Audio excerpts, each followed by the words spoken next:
Hello বন্ধুরা, আমি এসেছি আসিদার বাড়ি। আজকে সে তোমার 28 তারিখে যে রাখা ছিল মোবাইল সেটিং করার জন্য, সেই কারণেই আমি এসেছি। আমার মোবাইলে যদি কোনো অসুবিধা ছিল, তাই ওটা ঠিক হয়ে গেছে প্রায়। তো এবারে তো আসি দেখি। এত জোরে বলছে আপনাদের কান তক পৌঁছবে কেই নাই, একটু ভেবাত হবে জোরে, বুঝলে দাদা?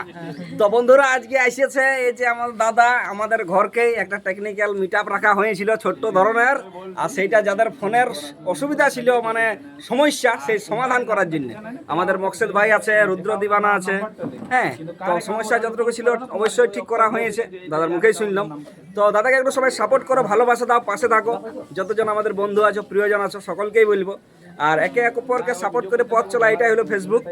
আর না সাপোর্ট করলে কিন্তু আমরা নিরাশ হয়ে যাব। আপনারাই সব কিছু। আমি তো পাশে আছি এই দাদার, আপনারা পাশে অবশ্যই দেখতে হবে। সাথে আমাদের দিদি ভাই আছেন, আমাদের উর্মিলা বোন আছেন। তো কি বলতে চাও উর্মিলা বোন, তারপর আমরা দিদির কাছে শুনবো। তা আমি একটাই বলবো, যার যা সেটিং এ প্রবলেম ছিল অনেকেরই ঠিক করা হয়েছে আজকে 28 তারিখে। তো আজকের বাড়িয়ে ছিল মানে সেটিং এর ডেটটা, তো দাদারও ঠিক করা হয়েছে। তো সবাই দাদাকে এইভাবে ভালোবাসা দিবে আর পাশে থাকবে। আইডিটা হচ্ছে সঞ্জয় বাউরি, তো তোমরা একটু পাশে থাকো। তো দিদি আসছে আমাদের প্রিয় দিদি। তো আমি আজকে নাম করতে পারবো না, যেহেতু ক্ষমা করবে, আমার শ্বশুরের নাম, শ্বশুরমশাইয়ের নাম। তো আজকে সেটিং এর জন্য এসেছি, তো হয়ে গেছে ঠিকঠাক মোবাইলে। সবাই একটু কমেন্ট ছাড়িয়ে সাপোর্ট করো বন্ধুরা, এটাই বলবো। যতক্ষণ ভালোবাসো আমাদেরকে, এই ভাইকেও ভালোবাসা দাও একটু। বাই।